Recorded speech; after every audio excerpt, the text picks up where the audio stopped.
యుద్ధంలో ప్రత్యర్థిని నేరుగా ఢీకొట్టలేనప్పుడు శత్రు శిబిరంలోనే అంతర్గత చిచ్చు పెట్టడం ఒక వ్యూహం. సరిగ్గా ఇప్పుడు ఆంధ్రప్రదేశ్ పాలిటిక్స్ లో సోషల్ మీడియా వేదికగా ఇదే అత్యంత ప్రమాదకరమైన గేమ్ గా నడుస్తుంది. గ్రౌండ్ లెవెల్లో TDP, Janasena, BJP combined force ను ఎదుర్కోలేక ప్రతిపక్ష వైసీపీ సరికొత్త కుట్రలకు తెరతీసిందని కూటమి నేతలు ఫైర్ అవుతున్నారు. కూటమి పార్టీల అభిమానులు, కార్యకర్తల ముసుగు వేసుకుని నకిలీ ఖాతాలతో మిత్రపక్షాల మధ్య చిచ్చు పెట్టేందుకు వైసీపీ సోషల్ మీడియా వింగ్ ప్రయత్నిస్తుందని ఎన్డీఏ కోఆర్డినేషన్ కమిటీ ఒక ప్రకటన విడుదల చేసింది.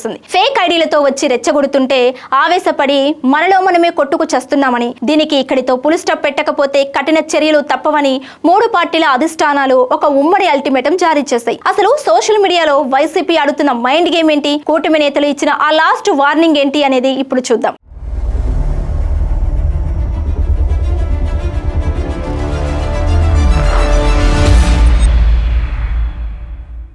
Hi hello, welcome to Khyati connects. నేను సిరి. సోషల్ మీడియాలో ఈ నకిలీ ఖాతాల ఆపరేషన్ ఎలా నడుస్తుందో ఎన్డీఏ కూటమి పూసగుచ్చినట్లు వివరించింది. వైసీపీకి చెందిన వారు టీడీపీ లేదా జనసేన అభిమానుల్లా డీపీలు పెట్టుకుని రంగంలోకి దిగుతున్నారు. దీనికో పక్కా స్కెచ్ వేశారు. టీడీపీ అభిమాని ముసుగులో ఉన్న ఒక ఫేక్ ఖాతా చంద్రబాబును పొగుడుతుంటే పవన్ కళ్యాణ్ అత్యంత దారుణంగా విమర్శిస్తుంది. వెంటనే మరో నకిలీ ఖాతాలో జనసేన అభిమాని ముసుగులో పవన్ ను ఆకాశానికి ఎత్తుతూ చంద్రబాబుపై బూతులతో దాడి చేస్తారు. ఈ కుట్రను పసిగట్టలేని ఒరిజినల్ జనసేన, టీడీపీ కార్యకర్తలు విపరీతమైన ఆవేశానికి లోనవుతున్నారు. వెంటనే కౌంటర్లు వేసుకుంటూ మిత్రపక్షాలపైకే దాడులకు దిగుతున్నారు. చివరకు మనలో మనమే గొడవ పడుతూ ప్రత్యర్థికి రాజకీయ ప్రయోజనం కల్పిస్తున్నాము అంటూ ఆ ప్రకటనలో కమిటీ తీవ్ర ఆవేదన వ్యక్తం చేసింది. వైసీపీ వ్యూహాలను తిప్పికొట్టి ప్రభుత్వం చేస్తున్న అభివృద్ధిని ప్రజల్లోకి తీసుకెళ్లాల్సిన టైంలో ఇలా మనలో మనమే కొట్టుకోవటం మిత్రధర్మానికే విరుద్ధమని పెద్దలు గ్రహించారు. అందుకే మూడు మిత్రపక్షాల నాయకత్వం, చంద్రబాబు, పవన్, బీజేపీ పెద్దలు ఉమ్మడి కార్యాచరణకు దిగారు. మా ప్రధాన ఉద్దేశం ఈ సూడో వ్యక్తులను గుర్తించి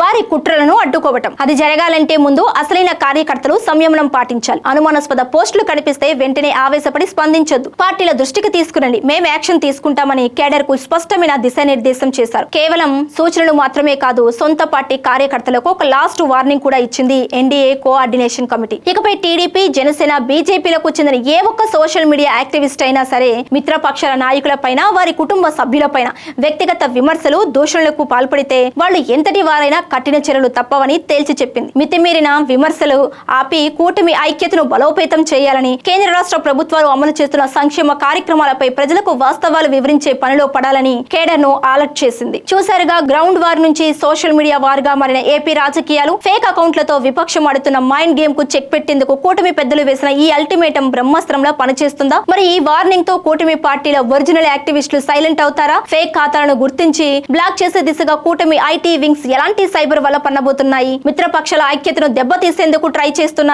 ఈ ఫేక్ అకౌంట్స్ వెనుక ఉన్న ఆ అసలు సూత్రధారులు ఎప్పుడు బయటపడతారు అనేది వేచి చూడాల్సిందే.